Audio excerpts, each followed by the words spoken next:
Do you have any questions?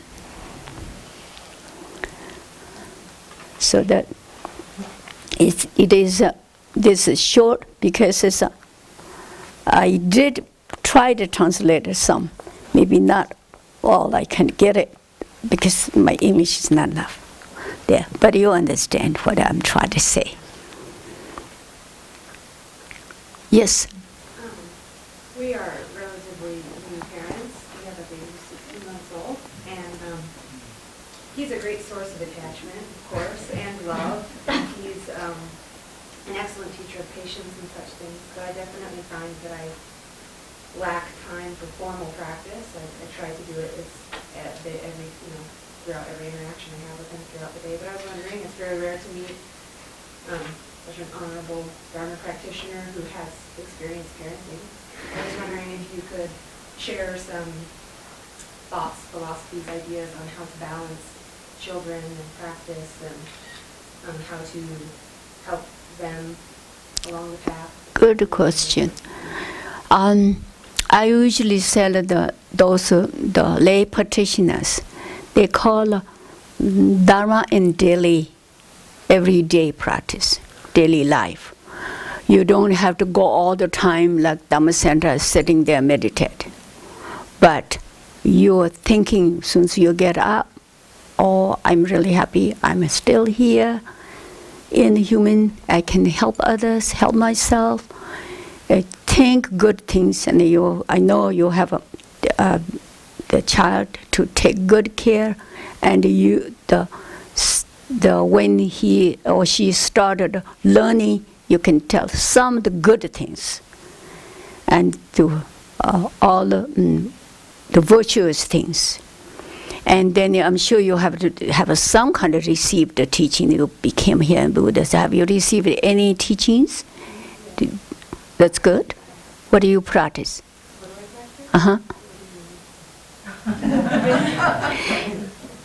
There's so many simple things you can practice. When I had more time to do daily practice, I just did. You do mantras? Very good, very good. That's what exactly I said. When you have time, you do that. When you don't have time, and every deity has mantra. And the mantra keeps commandment. Mantra give you blessing. Mantra helps the protection. And the mantra make you don't have to talk some other things. So even you're driving or you're walking, do mantra. And that's your practice. And that will help your child, yourself, and then commitment keep up. And the lay practitioners, no, don't. But your good motivation and good thoughts to others all around, including all the beings, that is your practice. When I receive in the tremendous teachings in Tibet, like I'm telling, I do my own practice. And after I came to America, and we were 3 years to Washington brought for Rockefeller Foundation, my husband and my uncle. And 3 years we have to go back. And we can't go back to Tibet. Tibetans are under communists. We didn't want to go back to India with Tibetan refugees. We have to go back with the refugees. So we became immigrant here. Which means my husband, Lama, he had to work a little bit at museum. And then I said, you do practice, I work. I was young at that time. So I worked and put my 5 sons to college and so forth. I work. And when the lamas come here, like the older lamas, Tenko Chensa Rinpoche, Kalu Rinpoche, Donjon Rinpoche, and Sajja Tenzin, then I went to India. I get to see His Holiness. I cried from His Holiness. I said, there's no Dhamma Center. I can't practice anything. And I try to keep my daily practice. I can't even do because I'm taking care of children, working, and helping my husband. And so His Holiness said, don't worry, Dhamma Center will come later. Don't worry. But what you're doing is your practice. You're serving the family, and especially His Holiness Dajen Rinpoche. What you can do if you skip some of your daily practice, which I had a lot, so I just had to skip. And it's okay, keep your mantras. His Holiness told me. I think 10 years later, we did start Dharma Center. And then when I saw His Holiness, I cried again. I said, "You're right." I told you. So which is true. So it's practicing Dharma is in all inside. We call it Tibetan Buddhism is Nangpa. Nangpa, I'm Nangpa, which is inner practice. It's nothing outside. In our each individual. If Tibetan was Nangpa, which means Buddhist. Nangpa, Nang is in. So to do your mantra, Chinese mantra, Om Mani Padme Hum, you know, and Om Tare Tui Tare Turi Soha, and those are you can do any time, and you can sing loudly, teach others with your child too. That's in the Tibetan, when we have children, when they start talking, first thing we teach the Dharma word. Guncho Sum Che, Lama Che, and then you have your own Lama's name. Om Mani Padme Hum. That's what we teach, first word. So that helped for them. They didn't know what's talking, but it helped them. Any? I was wondering when you talked about the 4 lineages, and then you said there's a 5th lineage. Yeah, it's Pön. It's a shaman kind of. Okay, I couldn't. You got it? We in Tibet, before Buddhists came, there was a Pön lineage. And today there's kind of 2, Pönga and Pöna, which is white Pön and black Pön. Pönga is pretty much like Dzogchen. It's a deal with, His Holiness put that 5th one. But the Pöna is opposite. They do the, what do you call it? When you're offering the killing animals? Sacrifice, yeah. Yeah, so we don't go that. And then they do lots of black magic. Black magic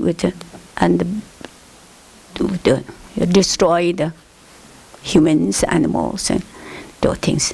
And the Pönga is that's a Pön finish. You've been able to raise children in this country and watch your grandchildren grow in this country, and then you've seen how children are raised when you were young in Tibet. And what I noticed when I went to the Sakya Monastery is that was a really big teaching for me, watching how the kids were raised. It's very different than our culture, and you've seen both cultures a lot. And you've had to raise in our culture. I'm wondering if you have things that you notice about the 2 cultures that you think would be valuable, for people in our culture, because we have in this room people who are parents, but we also have people who are teachers. Everyone works with children when they have the opportunity. And I really felt like the thing I noticed was that in our culture, we make little kids, like especially when we went to church, we make them try to be adults. And you don't, like when kids were at the Sakya Monastery, the parents were very gentle with them. The kids behaved really well because they were given food and toys, and they just stayed real quiet, and they didn't act out. It's really quite a different thing. You may have noticed it. Thank you. It wasn't easy. Especially those times there's no centers and people don't know Tibetans, and sometimes I always wear Tibetan chuba this, and they say, "Oh, are you from Tibet?" "Oh, is that some island?" There's no island in Tibet. They didn't know. That today His Holiness comes often, and many lamas, and then the Tibetan refugees. Now almost everyone knows, which is good. So that is true. It's raising my 5 sons. If like today in India, those Dharma centers and monastery, I will send back there right away, because there's nobody take care. Refugees, we stayed in the refugee for a year before we came. So there's no really very hard. That's why we had to raise my 5 sons here. And then we decided my grandsons, 3 grandsons, we sent it. 1 4 years old, 1 5 years old. The other one's now 11 years. They're all 3 in India. And in one in Zongsa College, he's doing very well, and one in Pokhara in monastery, he's in the summer fasting, and he ordained himself. He's 14 years old. And the younger one is 13, who just summer break here. And so next year, he go back to go Satya College. So because he's doing so, he stayed there 7 years in my uncle's monastery in Nepal.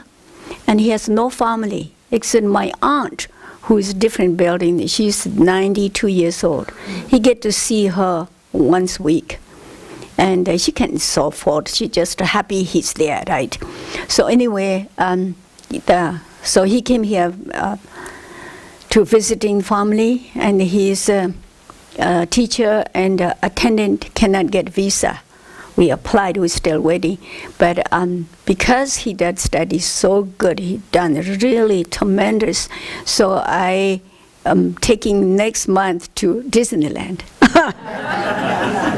And University, and then also I have 2 centers, one in Santa Barbara, one in San Gabriel, data center, both data center, and one in Malibu is white data center. So I'm going to make him give a little teaching.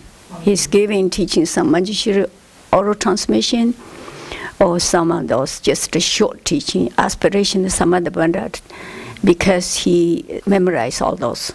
So connection with the students and the young teachers, and I always the old woman there. But at this time, I said I'm not teaching. He has responsibility, but at the same time, you get to go all those places. So, yes. This is kind of coming back to Venerable Tarpa's question. One of my greater fears in thinking about how our child is raised in America, which is so consumer-driven. People want to buy things, materialism, and Too which much. feels very anti-Dharma.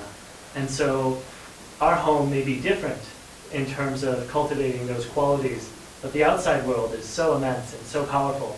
So how were you able to help your children stay true to the Dharma, stay honest with that process, but still living in kind of the craziness of ultras and so on? I think a part of we are very close. They come our school often, then they kind of learn from us, but they're not perfect. They want everything like American people want to have, all these electronic things, all kind of they do want, yes. But this is not give you happiness. It's more work and more want. So anyway, we always make them to whenever we have in such a monastery very active. We have monthly like the tsoko, 2 tsoko, Vajrayogini and Pamasambawa tsoko, and then we have teachings. There was Mahakala, and every 29th. And for new moon, we have White Tara and Medicine Buddha. And then lots of Lamas memorial. And those things I go myself too. And Green Tara every 15th full moon. And so I make them go unless they have really some study for exam or something else. And that helps them. That helps them something, even if they didn't want to go, but still helps them. And it's you have to teach your children when they're young, and when you can control. And then they later, even they choose some different direction, and they have planted there, and come back. If you don't do all and didn't like it, forget it. Then they forget. So it's planted. So I remember some of my older sons when those times in the first Tibetan family, and every time we go out in the school, their games, everybody asks a question because we're kind of the lamas, clothes, and my husband have such a set of long hair and earring. And many times he said it's mistakenly in the University of Washington, somebody told her to go to the woman bathroom. Things like that. So we first came. It wasn't easy. And now it's very easy that you know that. So anyway, so my sons, when we go, Mama la yabla, maybe better not come because so many questions and I can't answer. You know, they tell today they said that, now come back. They said, I'm glad you came at those times. We didn't know anything those games. We may sitting the wrong side and yelling that side. We didn't know. But we were there. I think we did one time. He scolded us. But I still don't know game. I don't know. So that is priority in America. Those games. Wow, there's just... Anyway, so you have to start it with when the children start loving, caring. Of course you do. And to be with them. When they grow up, they're gone. When you control it now, should be together, loving, and do some good things. Do. That help you.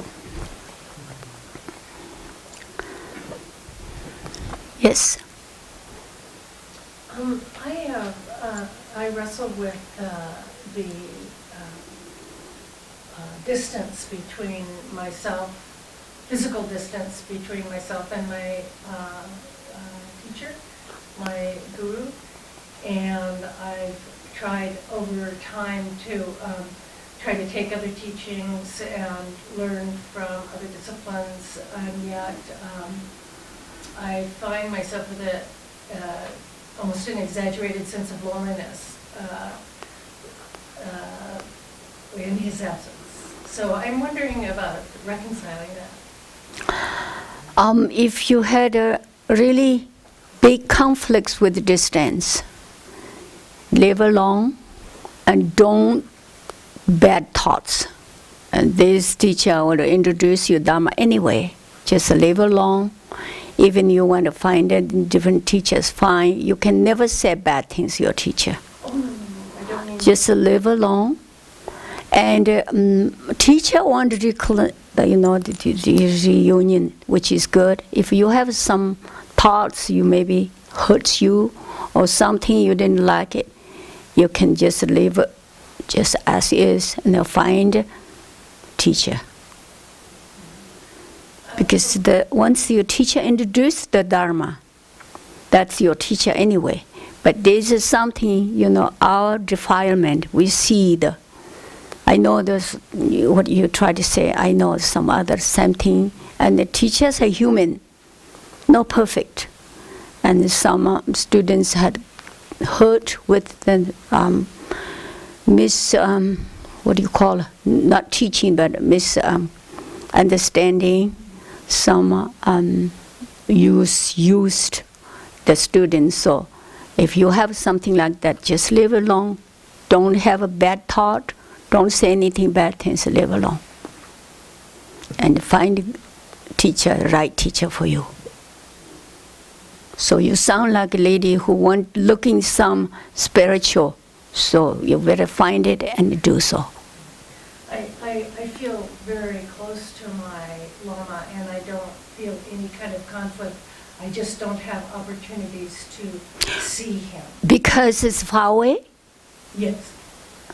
Like I said, as far as close, it doesn't matter. Blessing connected, and his teachings with you, you practice that. Doesn't matter. That doesn't matter at all. But some teachers, sometimes there's misunderstanding, little conflicts, what you wish, that kind of, then you'll live alone. But if your teacher, just follow his teaching.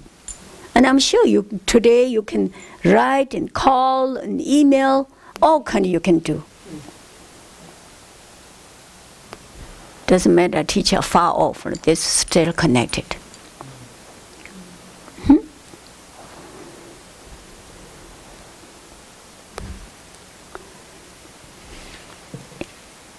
Any more questions?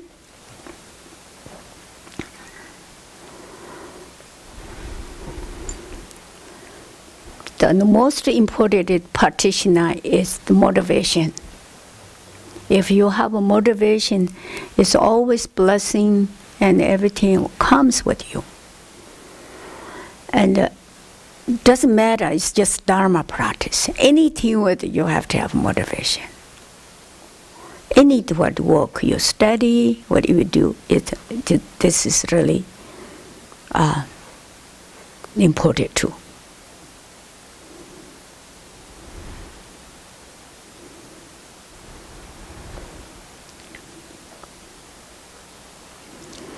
So motivation is the most important.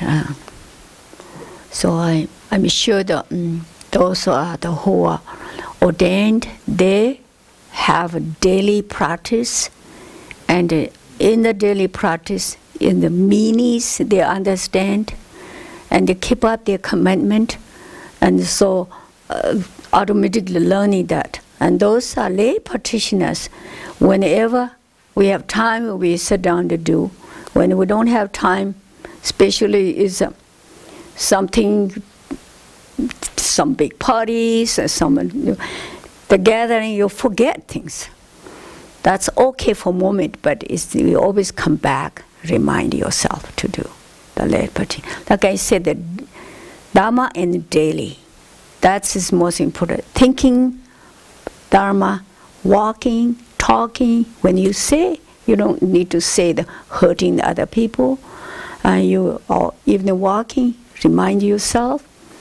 There's so many daily Dharma in our life. We usually think, oh, what I'm going to do this today and after work and all this, and then looking at some kind of television show, thinking that's distracted your mind. But the practice whenever you can. And I understand many of you practitioner, this is beautiful place when you come even a day or week, which is fine. Even the day, you would keep away from samsara, try to practice, meditate yourself. And there's Shambhashira tells how important meditation, common-mind meditation, most common-mind meditation. Lavi and Tibet call it shine, lakdong, shine, because the shine and the lakdong goes together. So I see that the meditation practice is not only Buddhist. Anybody who do meditate. But you just don't meditate. If you just meditate sitting, you might sleep. But you have to focus. And in Buddhism, we focus on Lord Buddha Shakyamuni image and blessing. And then you look inside your mind and try to stabilize mind training. Because our mind goes all over, everywhere. So try to bring in, not let it go. If you do that, at the same time, I would say you can do some breathing meditation. It might come, the White Dara will come tomorrow. But breathing meditation, you can kind of exhale, inhale, and holding. Your mind is with that, so you don't think outside. And that helps tremendously your health too. So it's very good to have meditation. And sometimes if people can't meditate at all, very active-minded, so to put some kind of image is good. You can look at the image, what does it look like for White Dara. White Dara is beautiful, like the goddess with the seven-eyed and wearing all kind of jewels and all the beautiful long hair up half down, and wearing all kind of silk, thinking that your mind is keeping in the deity and helps, and then meditate. If that doesn't work, you put something blue. Blue is healing color, medicine Buddha's color, and concentrate on the blue, and you just concentrate that, meditate. So this the Shambhashira talks a lot of meditation. And meditation is so important in our life. And because today's world, I need more meditation. Too fast life. It's put it every hour, every minute they put it. So you have no time. You're taking by all of these hours in what do you call it, the schedules. So you have to give it yourself. I want to meditate 15 minutes every morning before when I get up, before I have breakfast. Meditate, thinking that. Oh, I wanted to meditate before I go to sleep. When it is quiet, is best. And so this place is the best meditation place. There's you don't hear car sound, airplane sound, or any sound. That's it's starting with one. Once it's those yoginis, long meditation, then they don't hear anymore. Blocked, don't hear. So meditate all the life. So then don't need the time. I remember my uncle, great uncle, who meditates lots. He meditated so long he can't remember how long he meditated. So he put his incense. And that's his time. He never seen the clock or watch at those times. We never know what he said. So it's incense. He burns incense. Then certain incense burned. Then he knows that. And then they have the window, the summer, year-round, exactly knows when the sun comes, which sun, what time sun comes. And better than today, they knows, really they knows. And stars and all those. So I'm telling those old things all the time. But I'm also doing teachings, whatever we're doing stuff, because I'm old-fashioned, and I like to keep the old tradition. And I'm sure there's so much easy way nowadays, but I don't know. I only know old way.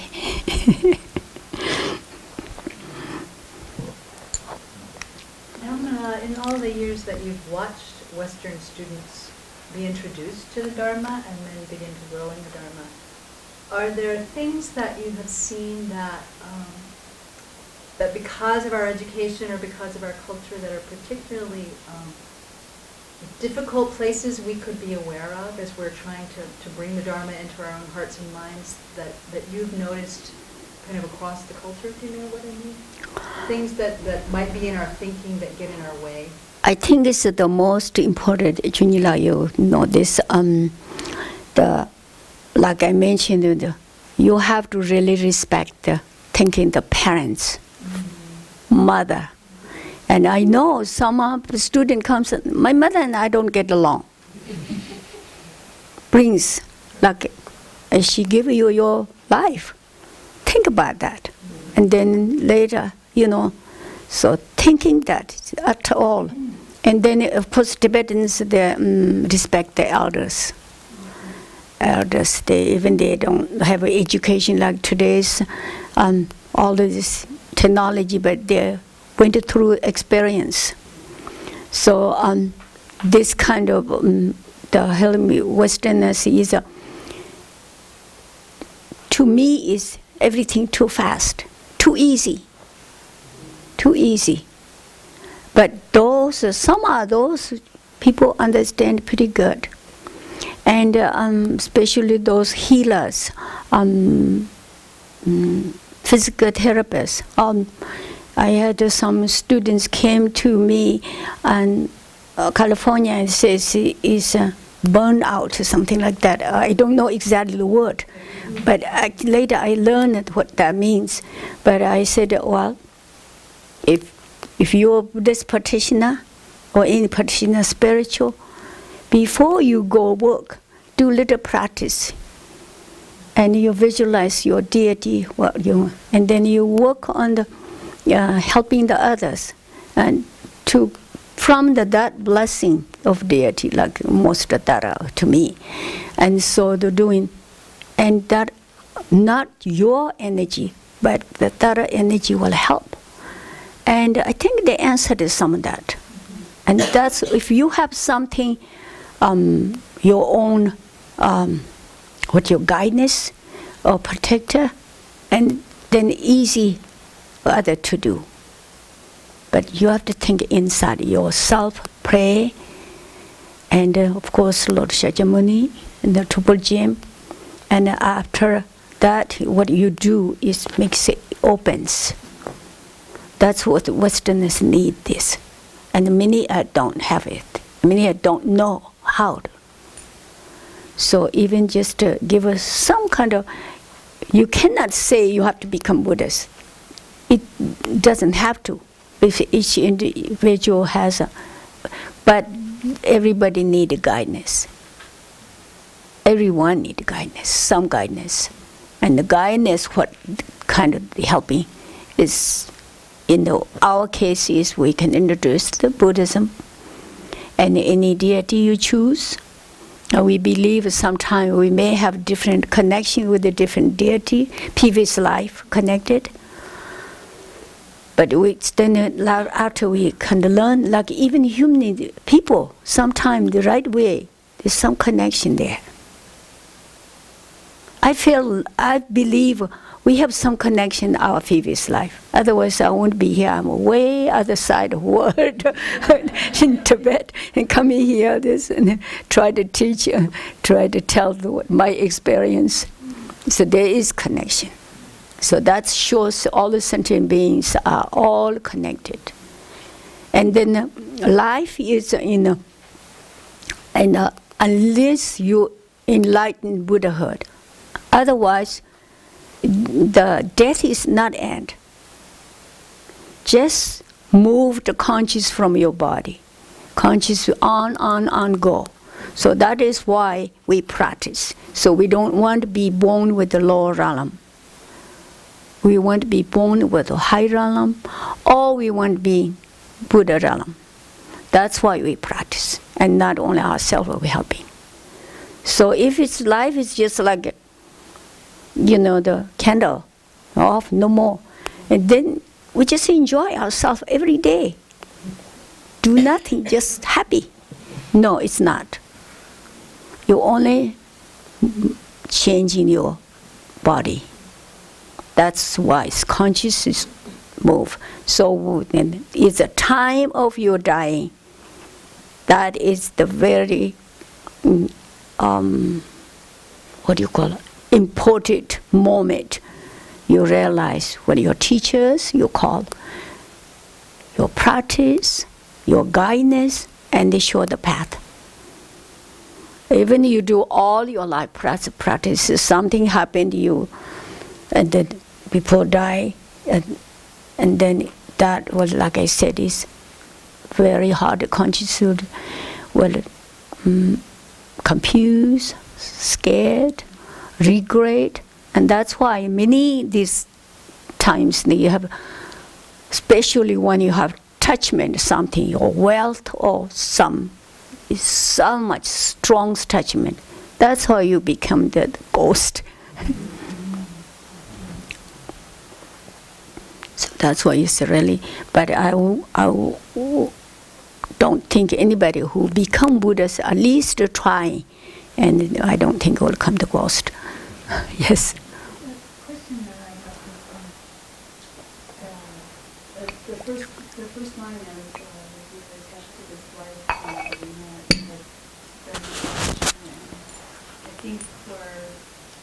I think when you're older, like we are older, then the reality that we're not going to be here for a long time becomes pretty obvious. But when younger,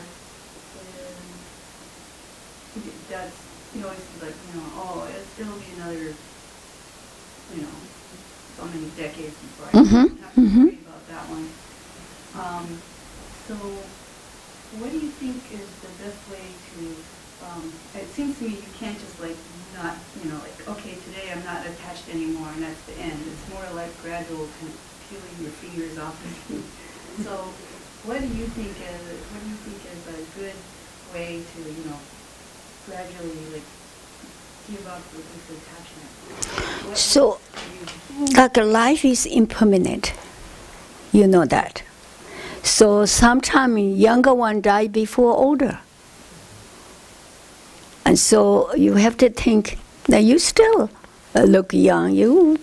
If you do your right things, so you may live years from now. So it doesn't matter, but impermanent, well, that's what we have to think. Impermanent. Life is impermanent. So when impermanent, like your attachment to something, that is also impermanent. You know, I know in the young age, don't think those, just want so many things. When I was young little girl, when my aunt is a nun, she goes and lives in nunnery. And I go once a while there, so I enjoy very much too, because all the nuns are chanting beautifully chanting mantra, and I chant with them, singing, and they were on the top of the mountainside, their nunnery. And then I put the towels on the top, pretending I don't have hair. I wear monk's nun's robe. And all nuns said, you should come, nun. I didn't want to come. You know why? My attachment was jewelry. Then I can't wear jewelry. No, I didn't want to come, nun. That's very bad attachment. Today I think. But anyway, some attachment is too strong. And one of my youngest son has 3 daughters. Younger one we want to send to India to nunnery. And when she was younger, she wears nun clothes. She's just a nun. Now her sister is wearing all of the Tibetan chuba and jewelry. She doesn't want to go. So the attachment is very bad. It's a certain way. But then you think really that kind of attachment is nuisance. But some attachments, of course, you have the family. Some things, your necessary attachment is what can we do? So don't think that you're going to, you are older and things. You do what you can do. Life is impermanent, like I said. You know, there's so many things that comes with the death. There's like 18 different ways in the Tibetan Buddhism. So they like accident, airplane, car. Today, look, you know, any kind of, you know, they're just so many. But when you are with all around, you are with family, you are with the Dharma brothers, sisters, and this is enjoyment. What you have, you treasure. And that time you think about good things. You do good things.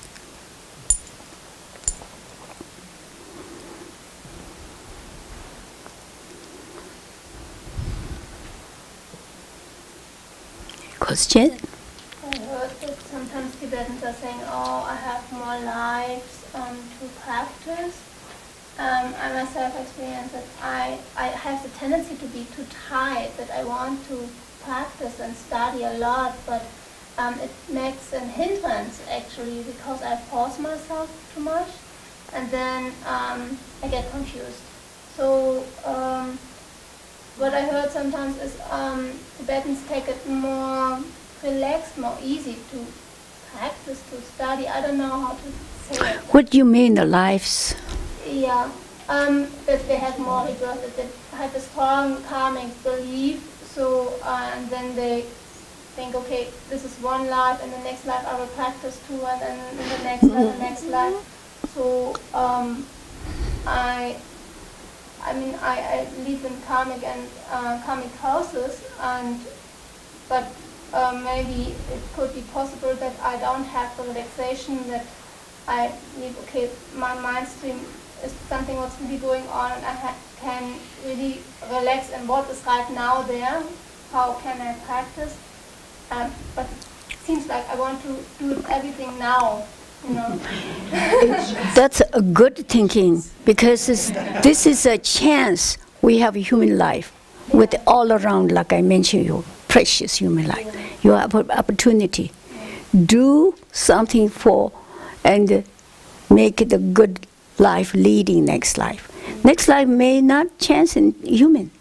These chances are very, very rare. So that is why we sometimes we say the saying that whatever you have done previous life is this life shows now. We have done something good. We gathering here talking about Dharma with something good cause and beautiful temple and blessing with the triple gem. It's good. We did something good. But whatever you want to be next life, in your hand. In your hand. So what you want to be? I want to be good. I want to be benefit for other beings. I want to be born with the Buddhist, religion, or I want to be born with the Buddha land, or I want to be born whatever. Toward this 6 realms plus the Buddha realm, right? So you would still want to be born with back to human, want to benefit others. We practice this life. This life leads you next life. So, but don't grasp it. I want everything now finished. Not that doesn't work. Like even practicing or meditating, you do meditation. If you feel good, your clear mind, you can do meditation. Even the Jizu Milarepa says, we do often. Do yang, which means often, not sit just one. And then if it doesn't work, you kind of drowsy and the sleepiness and things, just stop, walk around.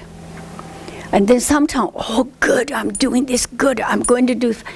That's not, you're not enlightened there. It's just your mind is a little bit fresh. So that you have to think that. So just thinking, everybody in the, who are practicing in the human realm should have a good, confident self-esteem. And something, I can't do it. Oh, I'm not good like somebody else. Everybody good enough. You have to have your will. And because you're doing your best. That's all. Everybody, you can do it. But sometimes thinking, oh, no, don't depress that way. You can do it. Well, I can't do prostration because my knee. I had both knee surgery, so some things really Kupot can do it. But my mind is doing. So. Can you go over the cyclic existence a little deeper, the second attachment? Say that again. Saka exist. Cyclic existence. Samsara. Yeah, we live in samsara. He says, yes. Talk about it more about. Oh, I see. Samsara. Well, samsara, we live in samsara world, right? So we have to practice that. Samsara and nirvana is just practice. And what is in the Tibetan word samsara?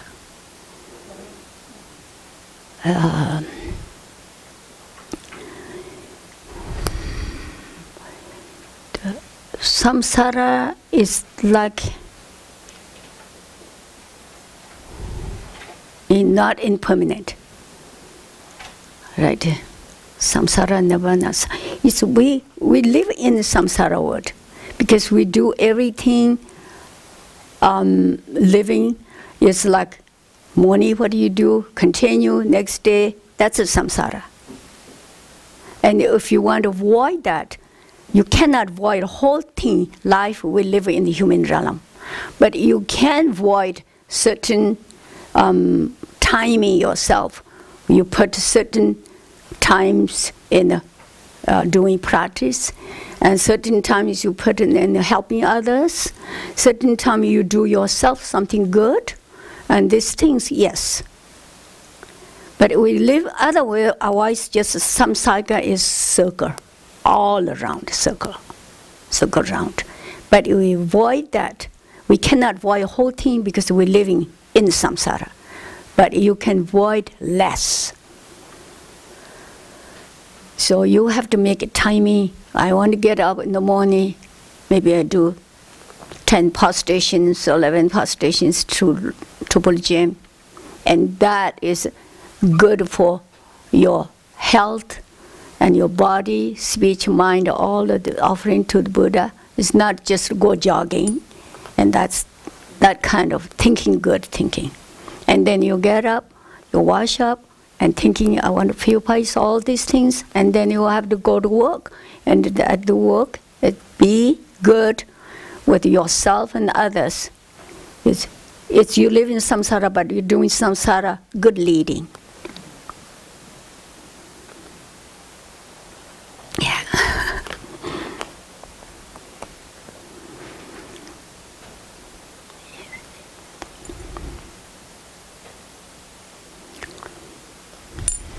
Any questions? Somebody, yesterday you mentioned something you want to talk about pilgrimage. We want to do tomorrow or next day. We still have time. Let's do it now. Wow, okay. So anyway, pilgrimage in India is very important. Because once you become Buddhist, and we follow the Lord Buddha Shakyamuni's steps. And those are practiced daily Buddhism. That is good.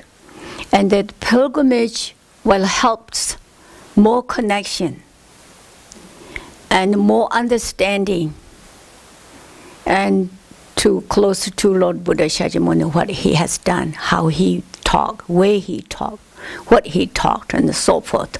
And today there is lots of books are published, and every those pilgrimage site there's a booklet you can get. And when I went, first one is 1959, so those times is the real pilgrimage, and had to sleep outside and under the tree, and no transportation, many places, lots of train, Indian train is very, very hard. You have to push everybody and fight over. And my uncle said, this pilgrimage doesn't benefit. You have to angry with all this pushing. I want my seat, I want my seat.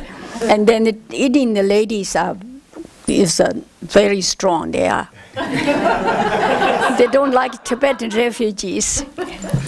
So, and anyway, it's like different. And today's pilgrimage is so easy. I think I've been like 8 times now. And some of them I went more, 8 times. Some are just 2, 3 times. Anyway, the Lord Buddha Shakyamuni, when he passed away in Kushnagara, the Gungao, his nephew, cousin, said, please don't leave. You're still, give teaching, don't leave. They all crying. Said, the Buddha himself said, my time is had to leave this world. But there are those fortunate boys and girls who are want to learn my teaching and all following my teach is the go the pilgrimage. So wherever I talked, wherever I stayed, my blessing's still there. So that is, I believed that, so I always, I must go, I must go. When earlier time, I went to the Bodh Gaya, and some of those I went and posted it all around stupa. Only 3 o'clock, I took some of my students or friends.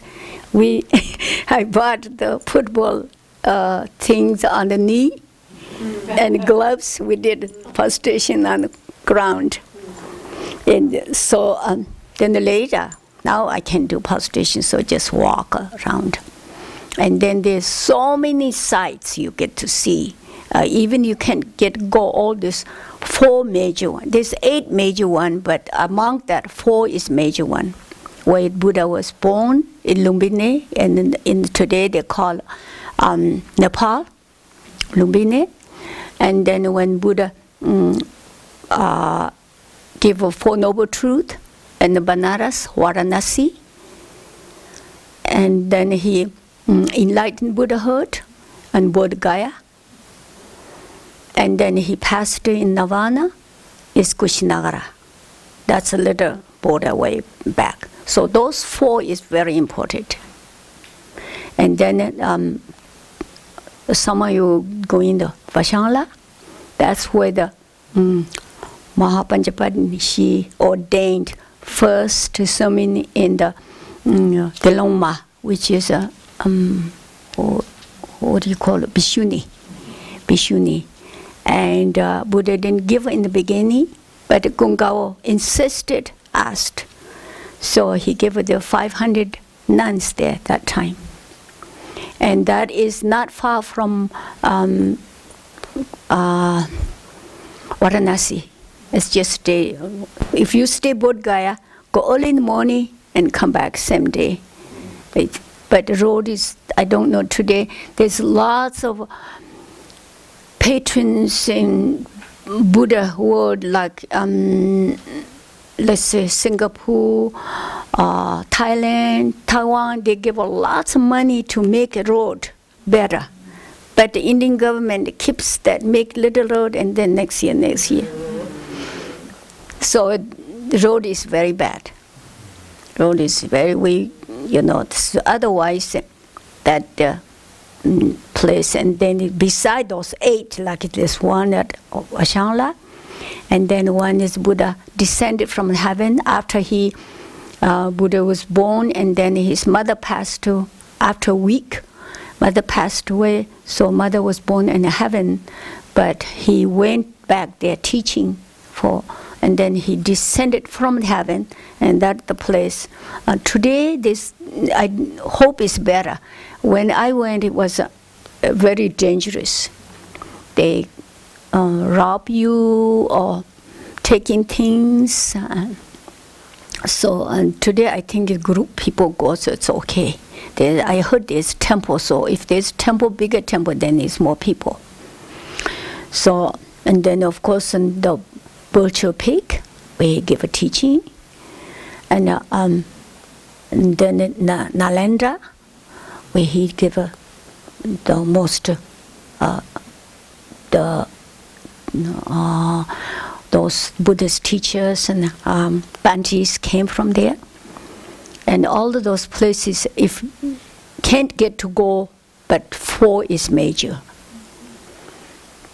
Of course, Bodh Gaya is the main one. And it is so easy now. I was told it's just airplane now. It's near there. So before, there's no airplane. Rickshaw, which was, rickshaw. It's very hard, burn. But I was young, so it was okay. So then when Buddha did the 6 months, 6 years in Nagarjunarupa, that's in Bodh Gaya. You can go maybe a few hours, take and go there under he, fasting there. So the like I said, and the pilgrimage is going there today, like I said, is easy because the transportation is easy, accommodation is easy, and many are very clean. Setting up like the Mahabodhi, Bodh Gaya now is inside the temple. It's beautifully done. When we went, it's inside, but it's not that good. Now and when Buddha enlightenment, the tree before this open, now it's closed. You can only go, certain people can't go. So this changed because His Holiness Dalai Lama goes every year, and a lots of renovating, and it's so much more there. And then in Bodh Gaya, long time you can go any time a year and day round visit, but not anymore. They close like evening early and morning open because they had some problem. And Bodh Gaya stupa around with all kind of those holy statues, And then some people went there and sold for overseas and put the new one, put it in. They lost lots of that. So that now is safe that way. So, but still the Lord Buddha Shakyamuni is there.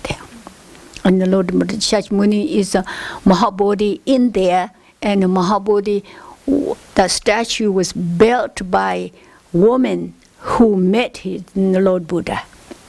And her sons, she was very sad when the Lord Buddha passed away, and then the son said, "Oh, mother, don't cry. We will help you." Said, "Okay, build Lord Buddha Shakyamuni for me." So they built, and she told exactly how Buddha was, how he's, because she met him, right? And after they built, and later on she sees, and she said, exactly like, except all is not there. So that means it's real, right? So it's good to go and do the offerings. And those who are Buddhist, I'm sure many of you have an altar or shrine or something. If you want to become Buddhist, it's very important to do some offerings. Offerings that you cannot say, I can't afford it. You don't have to. It's all in your mind. Just even water offering. Flower, pick up some from your yard. Pick up flower, few flowers. Incense, you can do offering. And you visualize lots of that. Fruit, fresh fruit. But you do not offer leftover. That's not allowed. Always first thing before you eat, before you drink. So that's your offering. It's really important to do so. And so then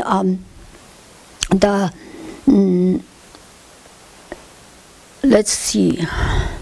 I was telling sometime many of you know, when you buy offering to temple, flowers, incense, and make sure you buy flowers. One is the best, one is good, you can afford it, you can buy. So it's incense, something good. But one time I noticed when they bought, they're using flower, how smell good, incense, or this smell good. That's you contaminated. You're offering Buddha, you don't smell yourself first.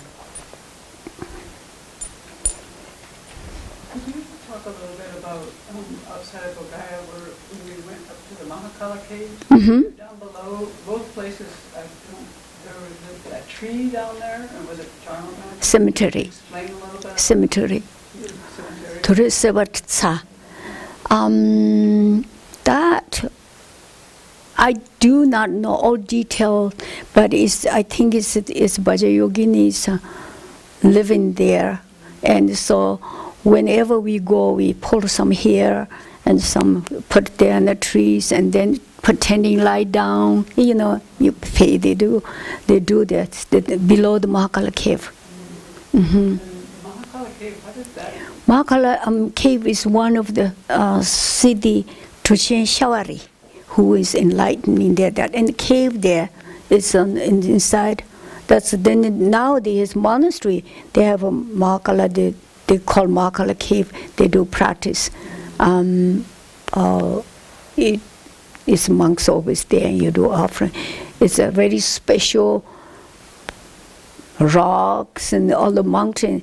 There's lots of holy things in there. There's a story to tell you there. But its main thing is there's one of the Mahasiddhi Tuchen Shawari enlightened in there, that cave. And you have to walk up. So that's from Bodh Gaya. When you go there, and then you go at the time to where the Buddha did fasting for 6 years, Nagarjunarupa. So, and then on the way, if you go to that place, when you're on the way, there's also the Sujata who gave the yogurt to Buddha after he fasting 6 years, And her statue and her temple is there too. Many people don't know this kind of side. These pilgrimages don't know. And so we went there. It's very beautiful. What was the name of that place? Let's say, what you say? Sujata? Sujata? Mahakala River? Yes. Mahakala cave is up there, but not that day. That day you go to cemetery and Mahakala cave. Then the second time they call it Nagajana River, where that's where Buddha Naranjana River. That's where Buddha stayed 6 years. The tree is still exists. When you go there, it's on the way. Sujata's, the lady who gave the yogurt. It's on that same day you can see. But that was kind of side off. So maybe many people don't, because it looked like lots of Indian temples. That looked like Indian temple. It's not. It's the Buddhist temple. When you go there, don't go 2, 3 nuns, please. Go group. Dangerous. Because there's so many beggars there, they will rob you. We always go group.